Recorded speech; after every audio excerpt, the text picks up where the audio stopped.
A common question that I get from my iPad engineering review video is, should I get a laptop or a tablet as an engineering student? I'm going to tell you straight, right now, you should prioritize getting a laptop over an iPad, and you should treat an iPad just as a complementary device. For the rest of the video, I'm going to explain why you should prioritize getting a laptop over an iPad. I'll also be giving you insights to the kind of work you should be expecting to do at university, and why you might consider getting an iPad after you get your laptop. Consider subscribing if this is the second or third time you see my channel. I talk about engineering, I give study advice, and right now I'm kind of recording my experiences as I try figure things out in life. So if that's interesting to you, consider subscribing.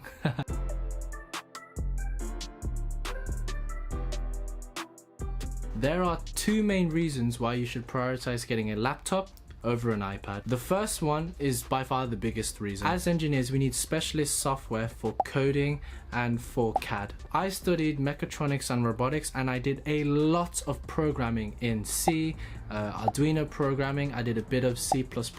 I did a lot of MATLAB as well. In the second year, I also used Fusion 360. So what does this mean for you? Well, I can tell you, if you're an engineer in the UK, you are most likely going to be coding or using CAD software in your university, which pretty much makes owning a laptop a must. Everyone in my course had either a Windows laptop or a MacBook, and we all managed to do the same work just fine. We all did the assignments well.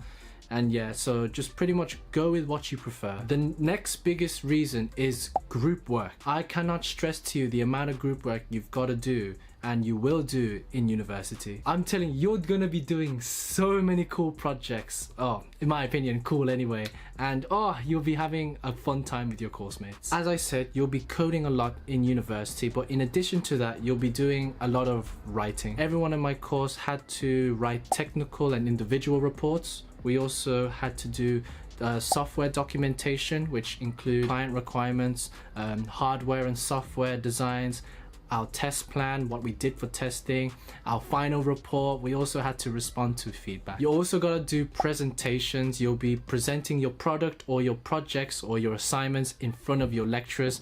And for me, in first year and in second year, we actually had to tackle an engineering problem, a real world engineering problem in the global engineering challenge and the engineering you're hired challenge. So yeah, everyone in my group, we all had laptops for that. Throughout my degree, we used Google services like Google Docs, Google Slides to make our presentations, or sometimes we used the Microsoft services, so Microsoft Word, Excel, PowerPoint. It depends on your preferences and what the university offers for you. You could use those apps on an iPad, but it's just not well optimized.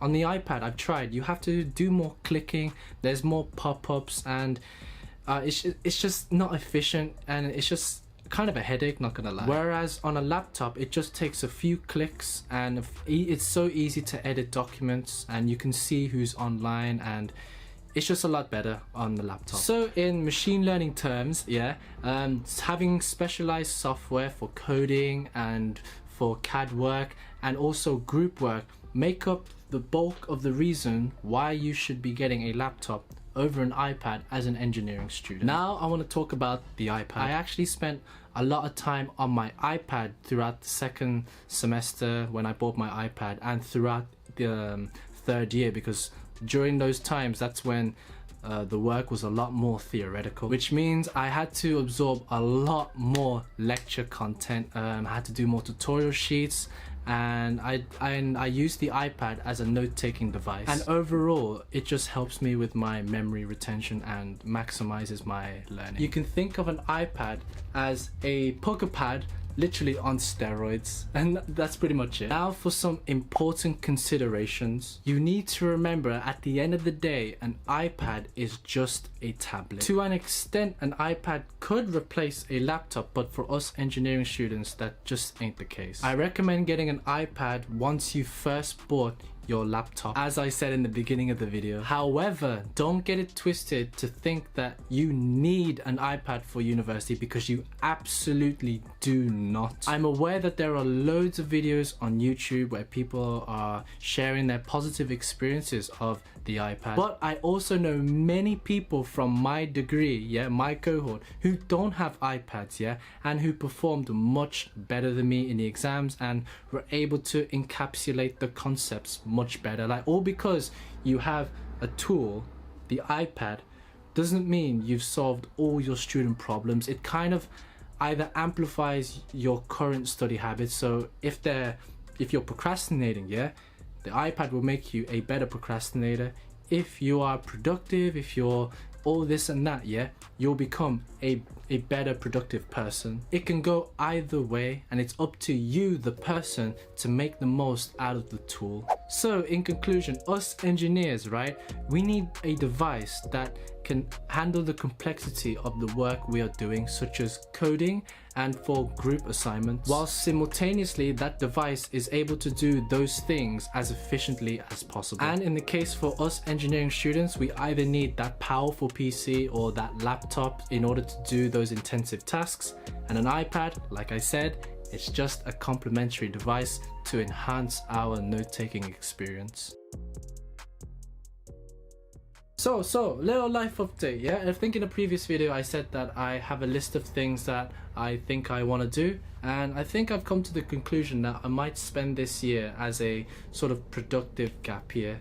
I'm also gonna try and get my driver's license this year. Yeah, I'm gonna pretty much have a look at the list that I'm interested in terms of like career-wise, and then I'm just going to hustle down and just try out those skills in my own time. And yeah, it just feels like I'm moving forward with my life, which is pretty mad to say.